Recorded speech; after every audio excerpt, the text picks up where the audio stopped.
앉겠습니다. 거듭나신 것을 축하드립니다. 할렐루야. 오늘은 그 에베소서를 진행을 하면서 이 거듭남의 비밀 이렇게 제목을 붙였는데, 교리 공부한다 생각하시고 여러분 마음속에 또렷하게 정리해서 이렇게 심어두시면 아무 좋으리라 생각을 합니다. 굉장히 중요한 얘기니까요. 구원받은 그리스도인 가운데서도요, 무엇을 먹을까 입을까 마실까 이런 것들이 인생의 짐이 돼가지고 거기에 집착하다 보면 구원받은 사실에 대해서 감격도 없고 누리지도 못하고 심령은 콱콱해진다 그런 말들을 많이 하잖아요. 재미있는 거는 믿지 않는 사람들 가운데서 무엇을 먹을까, 무엇을 입을까, 무엇을 마실까 이런 것들에 대해서 좀 자유로워진 사람들이 있어요. 네?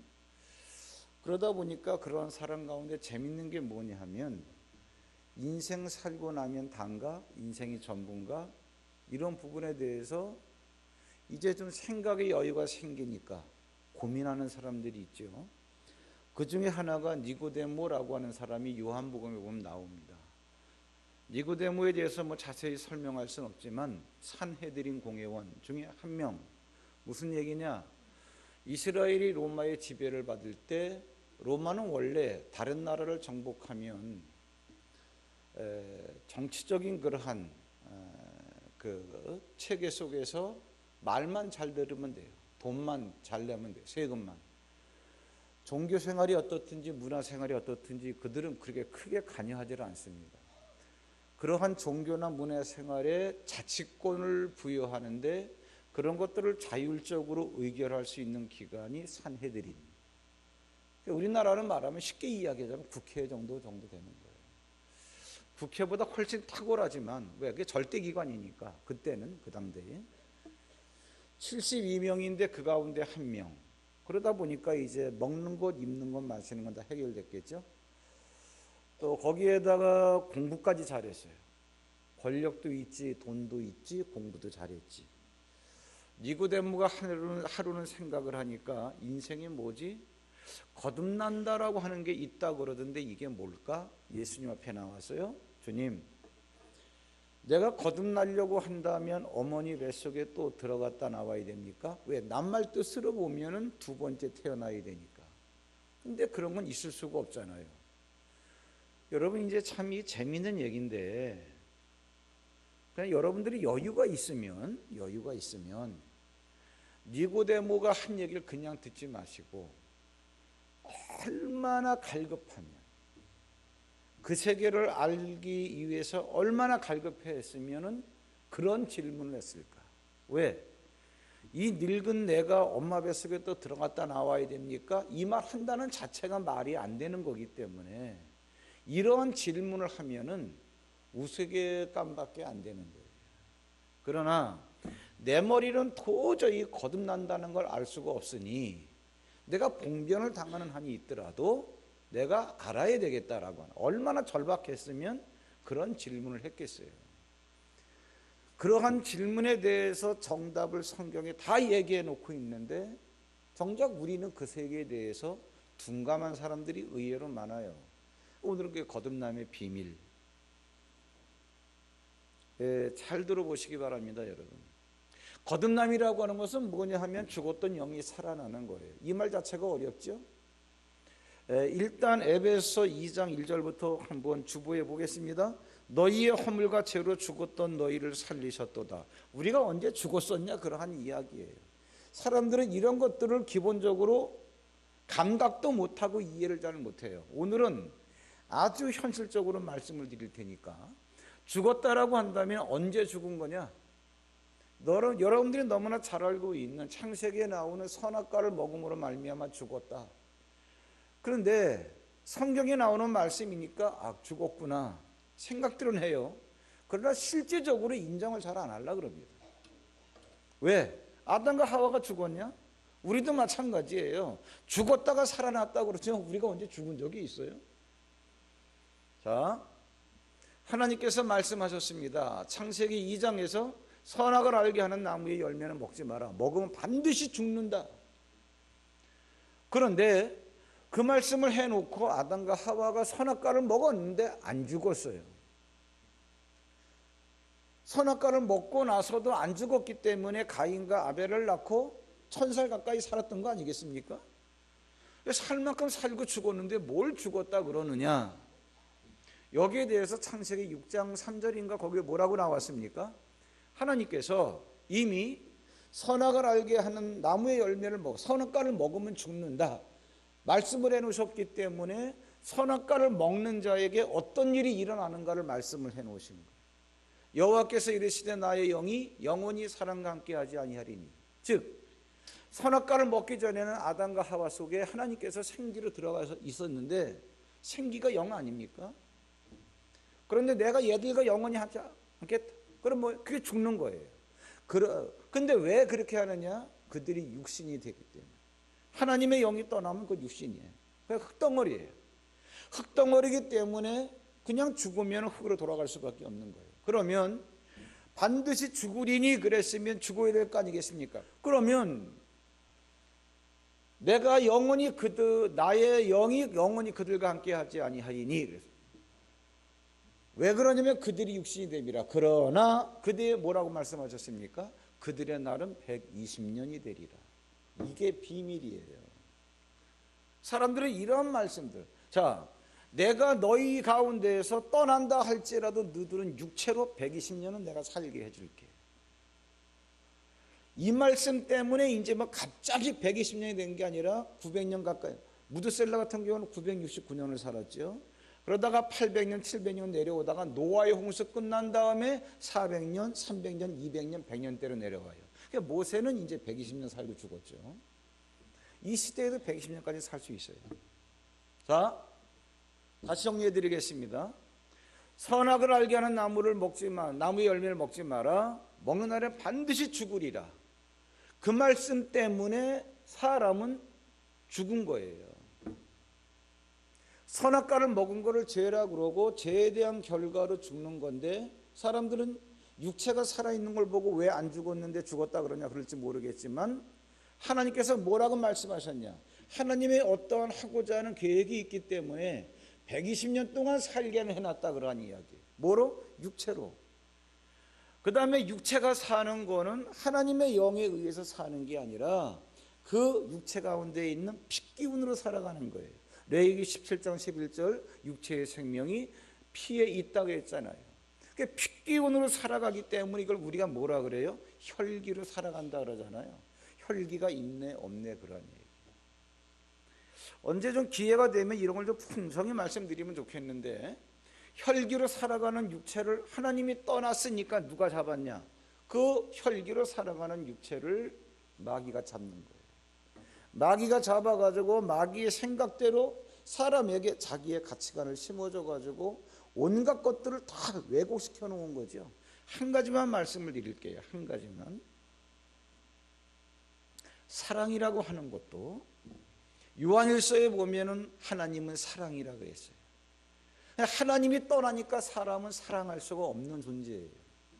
마귀가 하나님이 사람 안에 있을 때 있었던 사랑이라고 하는 것을 교묘히 왜곡시켜서 사랑할 수 없는 사람에게 사랑이라는 용어를 써서 사랑하게끔 사랑한다라고 착각하게 만들어요. 예를 들어서 사람은 사랑할 수가 없어요. 좋아할 순 있지. 좋아하는 게 뭐냐? 좋아하는 거는 나의 기호, 나의 취향이에요.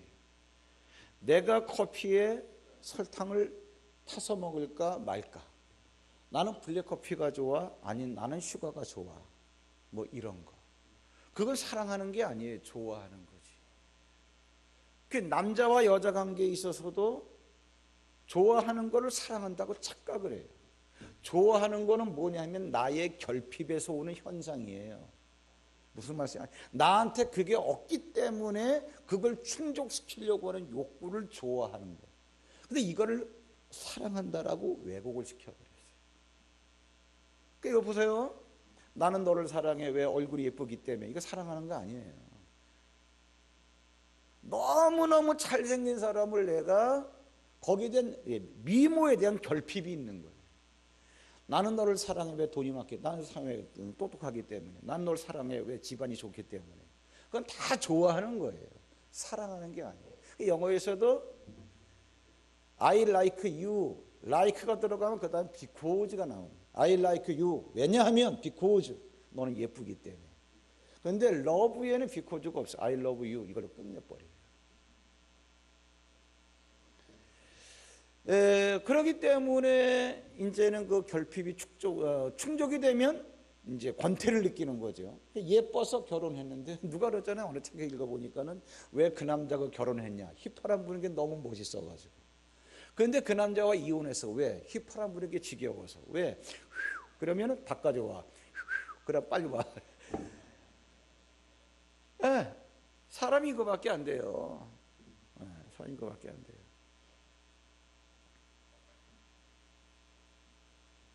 그 사랑이라고 하는 것은 뭐냐 조금 어려운 말인데 사랑이라고 하는 것은 내 삶의 영역에 나의 동의 없이 침략해온 모든 요소들을 그대로 수용하는 것. 이게 사랑입니다. 나의 동의 없이 내 인생에 파고 들어오는 것. 내가 좋아하고 싫어하고를 떠나서. 그러니 이걸 하나님 만나지 않고는 도저히 사랑이라고 하는 건 할 수가 없는 거예요. 자, 이 얘기는 나중에 다음에 해드리기로 하고 어쨌든 혈기로 살아가는 그러한 우리 육신을 마귀가 잡아서 교묘히 왜곡시켜서 수많은 오해 속에서 살아가게 하고 있다. 그러면 이러한 상태에 있는 모든 사람들을 하나님께서 보실 때 뭐라 그러느냐? 죽은 자라 그런다. 언제 죽었냐? 너는 선악과 먹을 때부터. 그러니까 선악과를 따먹고 아담과 하와가 죽었는데 죽은 아담과 하와가 그 육체를 통해서 태어나게 하는 모든 자들이 다 누구냐? 다 죽은 자. 마태복음 8장 22절 예수께서 뭐라 그러셨습니까? 죽은 자라 하여금 죽은 자로 장사하게 하고 너는 나를 따라라. 죽은 자가 어떻게 움직입니까? 사람이 볼 때 아무리 몸이 움직인다 할지라도 혈기로 살아가고 있는 그 인생 자체는 죽은 자. 자, 이런 것도 굉장히 중요한데 그냥 빨리빨리 넘어가기로 하겠습니다. 왜? 오늘 중요한 얘기가 뒤에 워낙 남아있으니까 좀 딱딱하더라도 이건 여러분들이 분명히 깨달아야 될 게 있어요. 분명히 깨달아야 될 게 있어요. 거듭남의 비밀에 대해서. 그러면 첫사람 아담과 하와가 선악과를 따먹고 난 다음에 바로 죽은 거예요. 안 죽었는데요. 육체로 살아갈 수 있는 나이는 하나님께서 120년까지 허락해 놓으셨어요. 그걸 보고 자꾸 우리는 살았다 그러면 안 돼요. 죽은 거예요. 죽은 자예요. 그런 이 세상에는 아담과 하와에 의해서 다 태어나는 사람들이기 때문에 이 세상엔 다 뭐냐? 죽은 자들만 있는 세상. 그러한 세상에 누가 오셨냐? 예수 그리스도가 오셨어요. 예수 그리스도가 살려내시는 분은 예수 그리스도밖에 없는데 고린도전서 15장 45절에 첫사람 아담은 산영이 되었던 것 같이 둘째 아담은 살려주는 영이 되었나니. 그 예수 그리스도가 오셨어요. 그 예수 그리스도가 잘 들어보세요, 여러분. 예수 그리스도가 이 세상에 살려주러 오셨는데 이 세상에 살려주러 오셨을 때 이 세상을 어떻게 표현하셨냐? 예수님은 하늘로부터 오는 참 빛, 생명의 빛으로 묘사해놨지요. 빛이 이렇게 어둠 가운데 왔는데 이 세상에 있는 모든 사람들은 다 죽어있더라. 마태복음 4장 16절 뭐라 그랬습니까? 흑암에 앉은 백성이 큰 빛을 보았고 예수를 봤단 말이에요. 사망의 땅과 그늘에 앉은 자들에게 빛이 빛이었도다. 다 사망의 땅, 흑암, 그 다음에 그늘이 다 영적으로 너희들은 다 죽은 거다 영원히. 그러니까 육체만 핏기운으로 살아갈 뿐이다. 그거는 한 달을 살다 죽든 두 달을 살다 죽든 1년을 살다 죽든 120년을 살다 죽든 그게 그거야. 영원한 생명이신 하나님의 입장에서 볼 때는 그게 그거야. 1년을 사나 120년을 사나. 그러니까 우리는 그것 갖고 자꾸 착각을 하고 있는 거예요. 자, 이러한 가운데 예수님이 오셨어요. 더 중요한 게 있어요. 요한복음에서 이걸 어떻게 묘사를 해놨냐면, 이 세상은 영적으로 어둡니다. 어둠인 이 세상에 위로부터 오는 참빛 예수 그리스도가 오셨는데, 이 세상이 어두움이 참 빛이 왔는데 깨닫지 못하더라. 이건 영적인 빛이니까 육안으로 보는 게 아니잖아요. 예수님이 사람의 형체로 오셨는데 영적으로는 그분이 빛으로 오신 거예요. 이 세상에 또 사람들이 육체를 갖고 살아가고 있지만 영적으로는 다 사망의 그늘에 흑암에 앉아 있는 거고요. 그래서 사람들이 육안으로 볼 때는 나나 예수나 똑같은 거 아니냐, 이래가지고 예수를 몰라봤다 그러한 얘기죠. 이러한 상황 가운데서 예수 그리스도가 자기 땅에 오셨으나 아무도 그를 영접하지 않았다 그랬단 말이에요. 이건 이해가 가요. 왜 그럴까요? 죄 가운데 있으니까, 영적으로 죽었으니까 예수를 몰라보는 건 당연해요. 이것을 이제 요한복음 1장 10절까지 그렇게 설명을 해놓은 거란 말이에요. 이 세상이 어두운데 위로부터 오는 참빛이 있었는데, 그 참빛은 예수 그리스도인데 그가 오셨으나 자기 백성이 영접하지 않았다 그랬단 말이에요. 여기까지는 이해가 가요. 그러면 여러분, 영접하는 일이 일어나면 안 되잖아요. 그렇죠? 왜? 사람들이 예수를 모르니까. 근데 성경에는 별 설명 없이 뭐라 그러는 거 아니? 그가 자기 땅에 오셨으나 아무도 영접지 않았으니. 그런데 요한복음 1장 12절로 넘어가면은 난데없이 이렇게 얘기해요. 영접하는 자, 곧 그 이름을 믿는 자들에게는. 아니, 아무도 예수를 몰라본다 그러는데 어떻게 영접하는 자가 생겨나느냐, 그러한 이야기예요. 그 이유에 대해서 뭐라고 설명합니까? 그 다음 절에 이렇게 설명해 놨어요. 1장 13절에 이는이 뭡니까?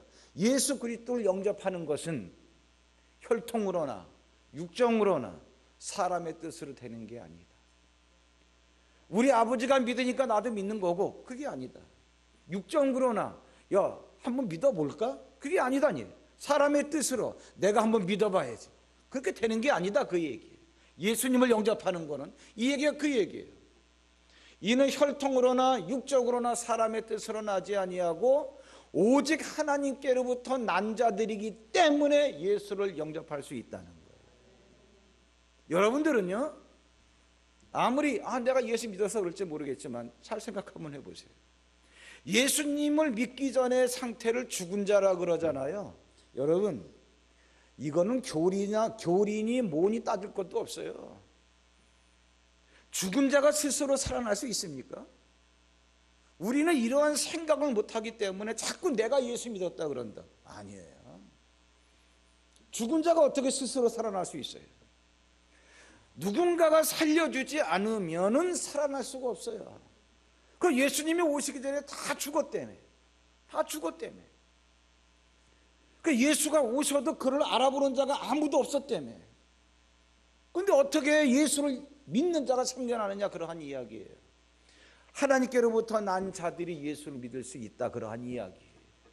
그러면 여기에서 한 가지 이제 의문이 생기는 거예요. 이게 아주 중요한 얘기입니다. 그러면 도대체 예수님께서 왜 예수를 영접할 수 있는 자들, 어떻게 왜 예수를 영접하게 만들어 주는 겁니까? 그 얘기예요.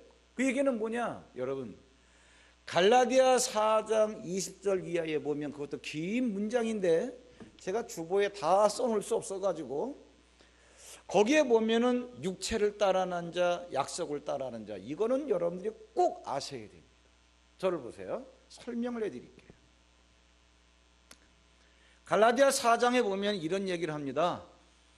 아브라함이라고 하는 그 한 남자에게 여종을 통해서는 이스마엘이라고 하는 아들을 낳았고, 본처에게서는 이삭이라고 하는 아들을 낳았는데, 이스마엘과 이삭 두 사람을 얘기하면서 얘는 육체를 따라난 자고 얘는 약속을 따라난 자다, 이렇게 설명을 해요. 이게 무슨 말이냐? 하나님께서 아브라함에게 아브라함아 내가 너에게 자식을 줄게. 알았습니다. 감사합니다. 그거를 믿었는데 그 약속을 받고 나서 10년이 지나도 자식이 안 생기는 거예요. 그러니까 본부인이 뭐라 그러는 거 아니? 당신이나 나나 벌써 이제 이거는 뭐 나이가 꽤 찼는데 더 늙기 전에 그나마 기력이 떨어지기 전에 여종 하갈이 있으니까 젊은 여자와 동침을 해라. 아기를 낳아라. 그러니까 아브라함이 사레의 말을 듣고 관계를 맺습니다. 자, 남자와 여자가 동침을 하면은 자식은 낳게 돼 있다는 게 상식이에요. 우리는 눈에 보이는 되어지는 사건만 놓고 그러니까 이 사람이나 저 사람이나 그 사람이 그 사람이지 영적 분별력이 없으니까 우리 이렇게 얘기를 해요. 성경은 그걸 얘기 안 합니다. 남자와 여자가 동침을 하면 자식은 낳게 돼 있는데 자식 낳았다 동침해서 이걸 다루는 게 아니라 성경은 남자와 여자가 동침하면 자식은 낳는데 문제는 남자와 여자가 동침하는 게 무엇 때문에 왜 동침하게 됐냐? 항상 원인을 따져요. 자, 요 밑에 내려가면 여러분 자판기가 있어요. 500원짜리 코인을 넣으면 캔이 하나 나오게 되어 있습니다. 도둑놈이 도둑질한 돈 500원을 넣어도 캔이 나오고 열심히 일해서 번 돈 500원 바꿔가지고 그것들 넣어도 캔이 나와요. 500원짜리 들어가면 캔은 나와요. 무엇에 의해서 비롯되었든지 간에 남자와 여자가 동침하면 자녀는 출산하게 돼 있어요. 자, 그러면 이스마엘을 육체를 따라 난 자라 그러는데 창세기 16장 2절에 보면 이렇게 나옵니다. 사라가 하나님께서 아브라함에게 자식을 줄게 라고 약속하셨는데 그 약속을 기다리다가 사라가 포기를 해버렸어요. 그러면 하나님은 약속하셨지만 하나님의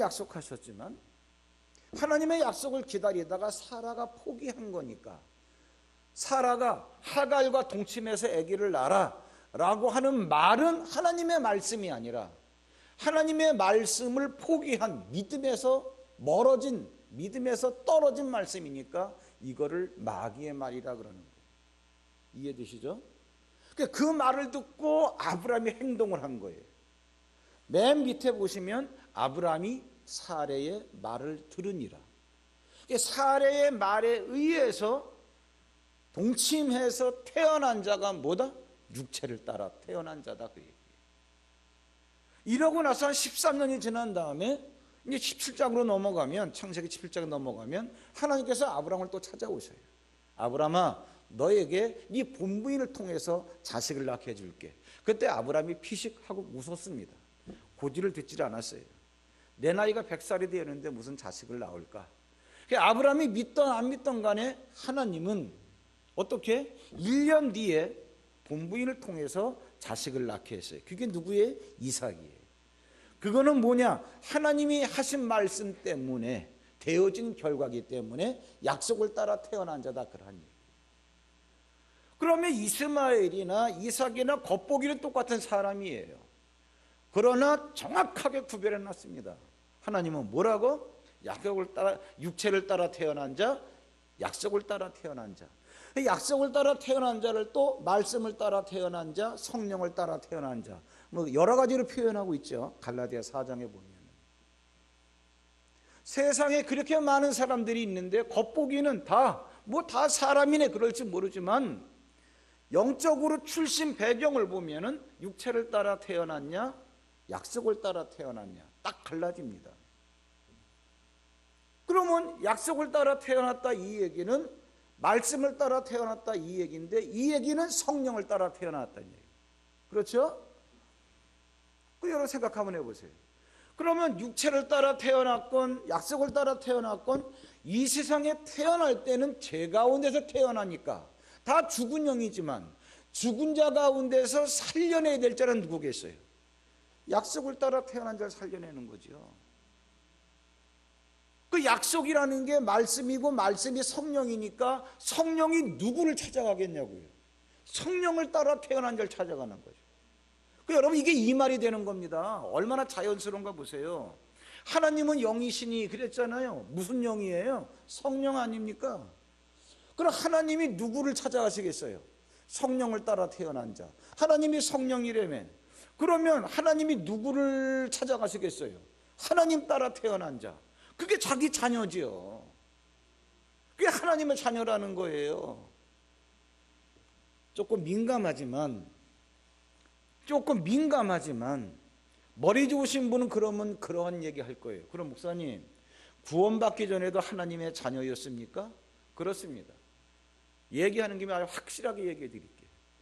아니 예수를 영접하고 그래야 하나님의 자녀가 되는 거 아니에요? 잘 보세요. 요한복음 1장 12절 보시면 영접하는 자 곧 그 이름을 믿는 자들에게는 하나님의 자녀가 되는 뭐예요?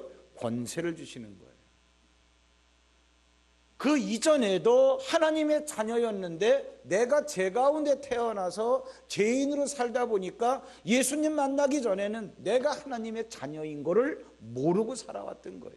그러니까 하나님의 자녀 노릇을 못했던 거예요. 그러니까 예수님을 영접함으로 예수는 뭐예요? 영접한다는 얘기는 성령이 들어오심으로 성령은 뭐예요? 살려주는 영이니까 살려주는 영이 들어오셔서 내 영을 살려내므로 내가 누군지를 아는 거예요.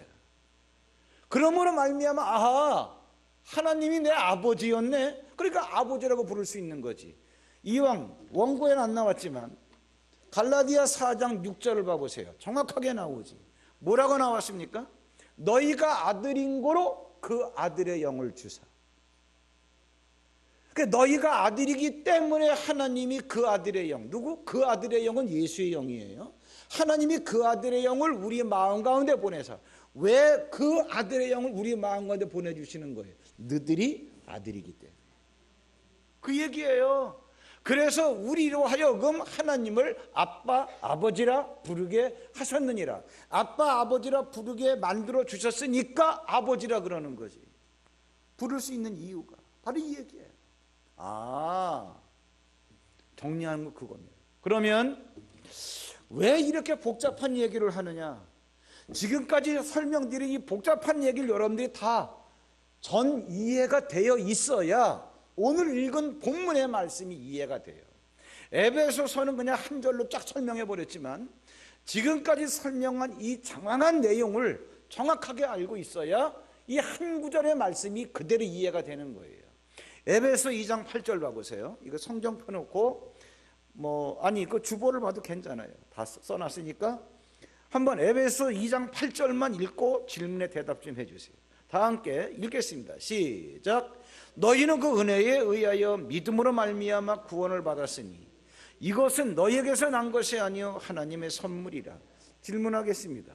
구원을 얻은 이유가 뭡니까? 너희는 그 은혜에 의하여 믿음으로 말미암아 구원을 받았으니 뭐로 말미암아 구원을 받았어요? 믿음으로. 그 여러분이 구원을 얻은 이유가 뭡니까? 예수님을 믿은 믿음이 있었기 때문에. 그런데 예수님이 이 땅에 오셨어도 아무도 영접하지 않았는데 어떻게 믿을 수 있었단 얘기야. 그래서 두 번째 하는 질문이 뭐냐 하면 예수님을 모르는 자가 믿을 수 있게 된 이유가 뭐예요? 그 은혜에 의하여. 2장 8절 말씀이 그 얘기예요. 그 은혜가 뭐냐 하면 예수를 알래야 알 수 없는 너희들에게 예수를 알 수 있는 지각을 주신 거야. 공짜로. 왜 주셨죠? 약속을 따라 태어난 자기 때문에. 그 얘기예요. 아무에게나 주는 거 아니에요. 자, 여러분 그 주보에 있는 그 마지막에 가로 1, 2, 3번의 질문을 다시 한번 보세요. 구원을 얻은 이유가 뭡니까? 믿었기 때문에. 그럼 두 번째, 예수님을 모르는 자가 믿을 수 있게 된 이유가 뭐죠? 하나님이 믿을 수 있는 은혜를 주셨기 때문에. 세 번째가 뭐죠? 믿을 수 있는 은혜를 주신 이유를 뭐예요? 약속을 따라 태어난 자이기 때문에 믿을 수 있는 은혜를 주신 거예요. 이해되십니까? 그러니까 우리 힘으로 우리 지각을 갖고는 믿을 수가 없는 거예요. 그 구원하신 목적이 뭐야? 이게 이제 오늘 여러분에게 드리려는 말씀이 이거예요. 그럼 이렇게 구원하신 목적이 뭐냐는 얘기죠. 2장 10절 봐보세요. 같이 한번 읽어볼까요? 시작. 우리는 그가 만드신 바라 그리스도 예수 안에서 선한 일을 위하여 지으심을 받은 자니 이 일은 하나님이 전에 예비하사 우리로 그 가운데서 행하게 하려 하심이니라 그랬습니다. 왜 우리를 구원하셨어요? 우리는 그가 만드신 바라 구원하셨다 그 얘기예요. 새로 거듭나게 하셨다 그 얘기예요. 그리스도 예수 안에서 선한 일을 위하여 지으심을 받은 자니 선한 일이 뭡니까? 선한 일은 하나님만 하실 수 있는 일이에요. 착한 일 이런 걸로 다 자꾸 혼돈하지 마세요. 우린 너무나 세상적인 윤리와 도덕 의식에 꽉 차 있어요. 그 선한 일 그러면 착한 일, 옳은 일 아니에요. 그 얘기 아니에요.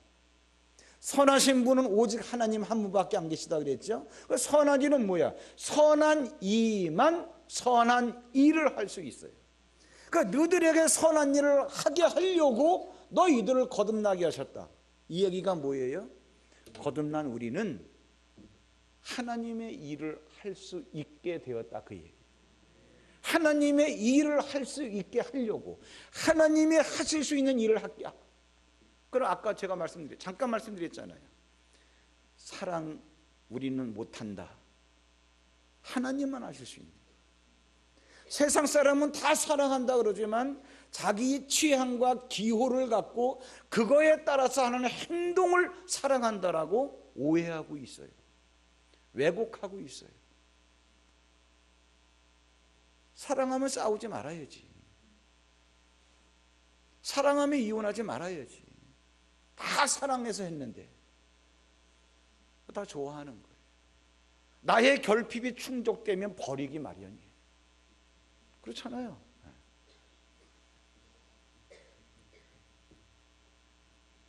어렸을 때 우리 혜령이 키우는데 걔도 엄마를 사랑하는 게 아니더라. 걔 막 처갓집에 데리고 가는데 밤새도록 우는 거야. 아프지도 않은데 이상하다. 젖도 많이 먹었는데. 우리 장모님이 젖이 부족한가 보다. 얘 우유 좀 타줘봐라. 젖 많이 먹었는데. 그래가지고 우유를 타주니까 우유 한 병을 딱 먹더니 한 3분의 1이 남았는데 젖 먹은 다음에 우유를 먹었으니까 우유병을 갖다 탁 태기치더니 바로 자더라고. 왜? 배고픈 게 다 채워진 거야. 나중에 알고 봤더니 집사람이 젖은 큰데 이게 다 가짜 젖이야. 젖이 많이 나오질 않는 거야. 그걸 갖다가 막 젖이 많이 나오는 줄 알고 젖 많이 먹었다고 그러는데도 우는데 배고파서 우는 걸 모르는 거예요. 그래가지고 우유를 타주라고 우유 안 타줘. 얘 모유 먹는데 막 우유 타줘봐. 우유를 딱 타줬는데 한 3분의 2 먹더니 탁 탱겨치더니 자. 그래서 그걸 딱 보면서 지 결핍이 충족되니까 버리는구나.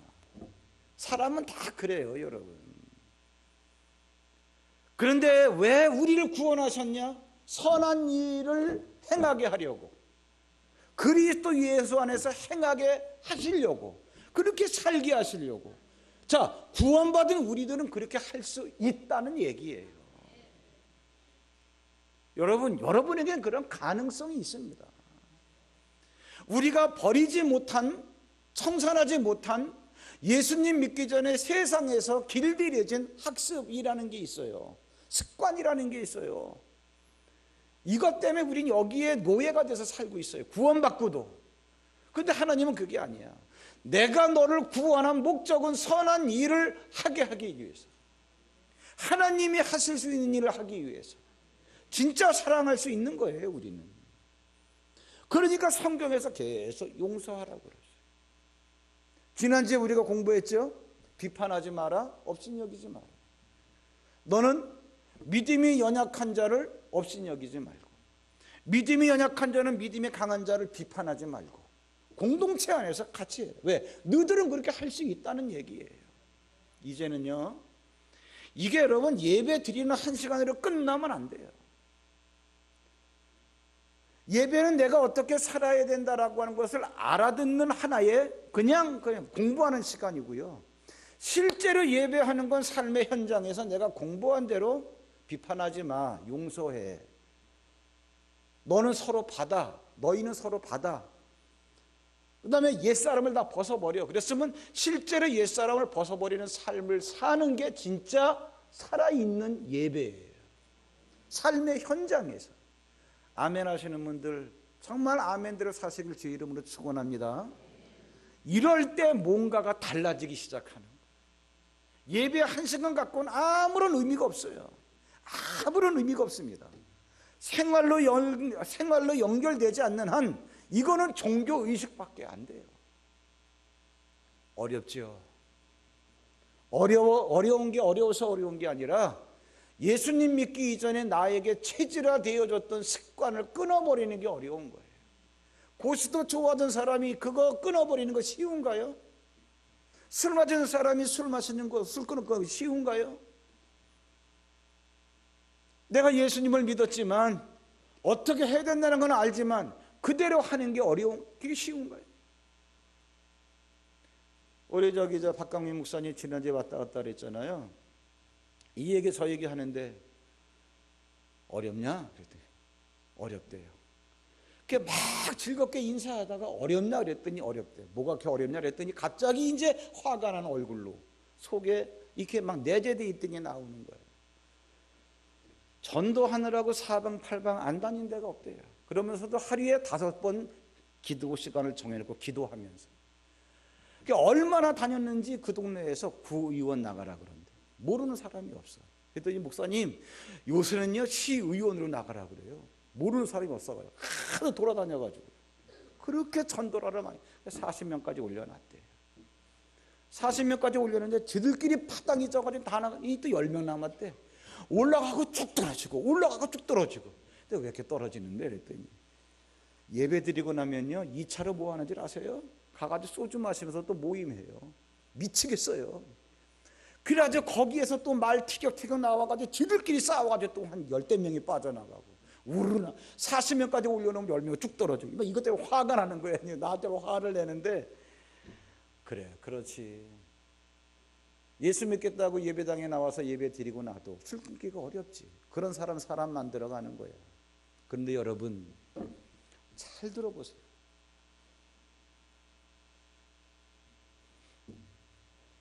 사람은 다 죽은 사람이에요. 죽은 사람으로 태어나는데 약속을 따라 태어난 자, 육체를 따라 태어난 자 정확하게 구별돼요. 근데 누가 누군지 몰라. 누가 어떤 자인지. 그런데 내 자식을 내가 안다고 성령을 따라 난 자를 성령이 찾아가시듯이 아버지를 따라 난 자가 아버지 아들이야. 그 아버지가 성령이시니까 가가지고 예수를 그래서 살려주는 영이라 그러는 거야. 너는 하나님의 자녀야. 그 영을 살려내니까 아 그래요? 그때부터 하나님의 자녀 노릇을 하게 돼 있는 게 우리야. 이러한 우리에게 하시는 말씀이 너희는 하나님께서 만드신 바라 왜 구원한 줄 아냐?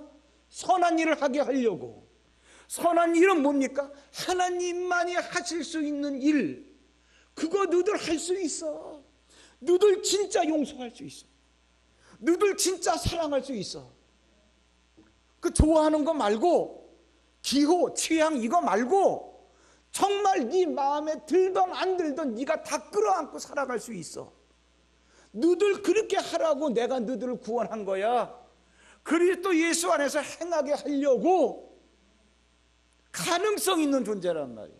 우리는 그런데 너무나 예수님 믿기 전에 살아왔던 습관들이 뼛속 깊이 박혀있기 때문에 자꾸 내게 나오는 거예요. 그래도 포기하지 마세요. 절대로 내가 누구다. 더군다나 구원받은 내가 누구다. 이러한 나에 대해서 나를 왜 구원하셨지? 선한 일을 하게 하려고 기억하시고. 여러분 비전관만 건축하면 뭐합니까? 진짜 교회는 사람인데 우리 속에 서로가 서로를 용납하고 서로가 서로를 받아주고 저 사람의 아픔이 뭘까에 대해서 진지한 또 진심 어린 관심을 가질 때 교회가 교회되어 나가는 거죠. 그러지 않습니까? 그러라고 우리를 구원하신 거예요. 우리는 그렇게 될 수 있는 존재예요. 그렇게 되셔서 정말 아름다운 교회를 이루셔서 하나님의 구원하신 궁극적 소원을 풀어주시기를 주의 이름으로 축원합니다. 기도하겠습니다.